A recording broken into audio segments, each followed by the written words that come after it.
कीर्ति, एक काम करो, तुम ना अपनी मच्छी को ढककर बना लो। इसमें से बहुत तेज स्मेल आ रही है। मच्छी ढककर नहीं बनती है। मच्छी में स्वाद तब आता है जब उसे खोलकर भूना जाए। अगर ज्यादा दिक्कत हो रही है तो बाहर चली जाओ। कृति की बात सुनकर दोनों बहू जारा और रानी को बुरा लग गया और वो दोनों ही मुंह बनाकर रसोई से निकल आई। अपनी दोनों ही बहुओं का मुंह देखकर उनकी सास गंगा बोली, क्या बात है, तुम दोनों का मुंह क्यों बन रहा है? माँ जी देखो ना, कीर्ति मछली चावल बना रही है जिसकी गंध सारी रसोई में हो गई है। हम वहाँ खड़े होकर काम नहीं कर सकते हैं। हाँ अम्मी, एक तो हम 3 तरह की बहुएं एक ही रसोई में काम करती हैं, जिसकी वजह से हमारे काम भी वक्त से नहीं हो पाती है। और दूसरा फिर इस सब से दिल बिगड़ी होती है। आज भी कीर्ति ने हमसे जिस लहजे में बात की वो हमें बहुत बुरा लगा।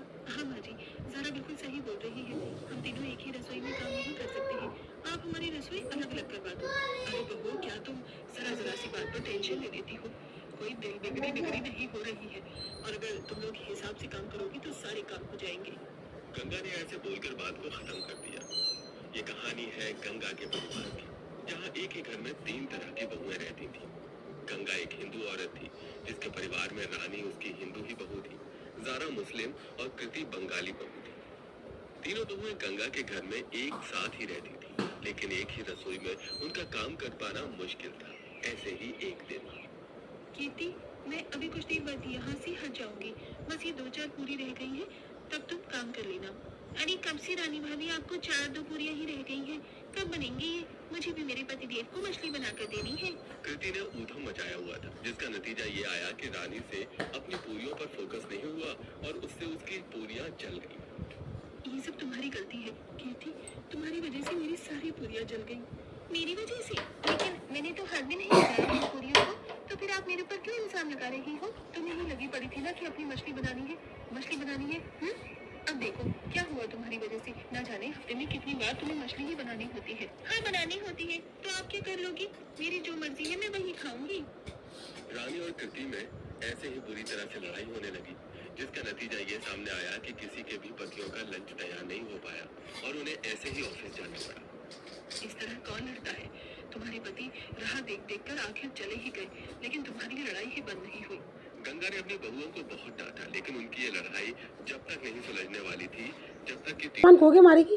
रसोई के ऊपर घर में रोजाना ही कलेश होता। ऐसे ही आज थप्पड़ मारूंगी, असाना थप्पड़ मारूंगी, थप थप थप थप थप्पड़ मारूंगी। अगर आप मुझसे किसी ने भी स्नैक्स शेयर करने को बोला तो मैं उसे थप्पड़ ही मारूंगी। वैसे मेरे स्नैक्स देखने में कितने अच्छे लग रहे हैं। चलो अब जल्दी से इन क्रिस्पी आलू बॉल्स को खा लेती हूँ। रानी ने ऐसे बोलकर जैसे ही आलू का स्नैक मुंह में डाला तो उसके मुंह में मांस का टुकड़ा आ गया। वैसे तो रानी नॉनवेज खा लेती थी, लेकिन उसे मटन पसंद नहीं था, जिससे उसका मूड खराब हो गया। ये अल्लाह, क्या हुआ रानी भाभी? सब खैरियत? तुमने कढ़ाई में मटन बनाया था? हाँ भाभी, हमने ना मटन की चाप तली थी। हाँ, क्या मजेदार लज्जतदार जायका था उसका तो। नींबू के साथ तो मजा ही आ गया। तुमसे कितनी बार बोला है कि अगर तुम मटन बनाया कर तो बर्तनों को धो दिया करो। मुझे मटन पसंद नहीं है। अब देखो उसका मीट मेरे मुंह में आ गया। अजीब है।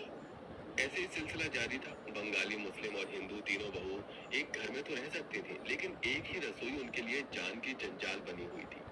आज के दिन तीनों ही बहुएं बाजार आई हुई थी।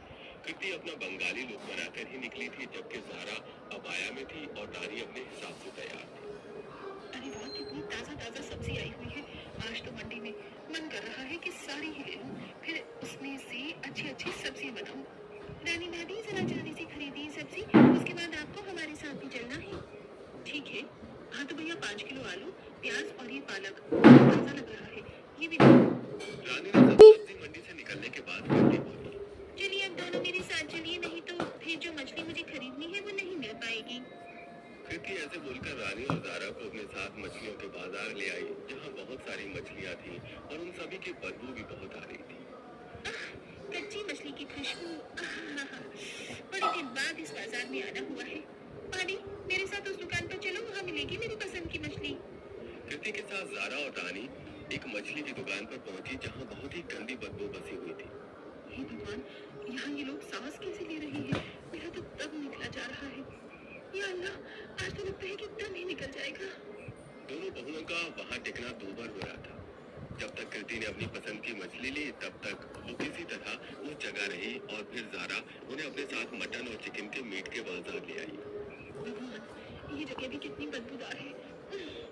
सांस भी नहीं लिया जा रहा है। इसी तरह से तीनों बहुएं अपने अपने पसंद के बाजारों से अपनी पसंद की चीजें ले आई और घर आकर बड़ी मुश्किल से एक एक करके उन्होंने उन्हें पकाया। ऐसे ही सिलसिला जारी था कि आज के दिन। ज़ारा, मुझे एक बात बताओ, अभी और कितनी देर लगेगी तुम्हें? अभी तो मैं चिकन को फ्राई ही कर रही हूँ। अभी मुझे लगभग आधा घंटा लग जाएगा। मुझे भी अपनी दाल उबालनी है, तो जब तुम्हारा काम निपट जाए तुम बता देना, मैं फिर अपना काम कर लूंगी।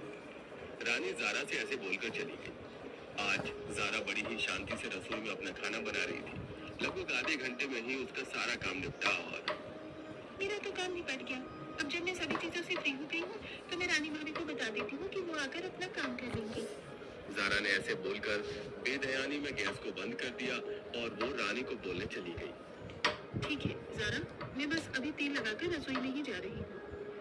रानी भी एकदम से रसोई में नहीं जा पाई, जिसने एक अनहोनी को दस्तक दे दी। कढ़ाई में रखे हुए तेल गर्म होते होते आग लग गई, जिसका नतीजा ये आया कि सारे किचन में ही आग जलने लगी। कुछ देर बाद जब गंगा रसोई में गई तब हे भगवान, बहू, बहू, आग, आग, आग। गंगा की चीखों से उसकी बहुएं भी जल्दी से वहां आई और जब उन तीनों ने आग को देखा तो उनका भी दिमाग चकरा गया। ये अल्लाह, आग, अब क्या करें? हे भगवान, आग, हमारी रसोई में तो सिलेंडर भी है, अब क्या होगा? गंगा की रसोई की खिड़की बाहर की तरफ को थी, जहां से आग की लपटें और धुआं देखकर वहां आसपास के लोग इकट्ठा हो गए। फिर गंगा की पड़ोसन ने रसोई में खिड़की में अपने समर का पाइप चलाया, जिसके पानी की धार से आग बुझी और फिर ध्यान कहाँ था आप तीनों का? घर में तीन बहुएं और आप खुद हो, लेकिन जब भी इतनी ज्यादा आग कैसे लग गई? जब गायब दिमागी से बहुएं और सास घर में रहेंगी तो ऐसे ही होगा। आग क्या एकदम से ही इतनी लग जाएगी? सभी आसपास के लोग ऐसे ही बातें बनाने लगे, जिन्हें सुनते सुनते ही तीनों बहुओं का गुस्सा टूट गया और सबसे पहले कृति भड़क कर बोली। बस कीजिए आप लोगों को किसी न किसी बात पर अपनी एडवाइस रखने का मुद्दा जरूर चाहिए होता है। अरे हाँ, लग गई हमारे किचन में आग तो क्या हुआ?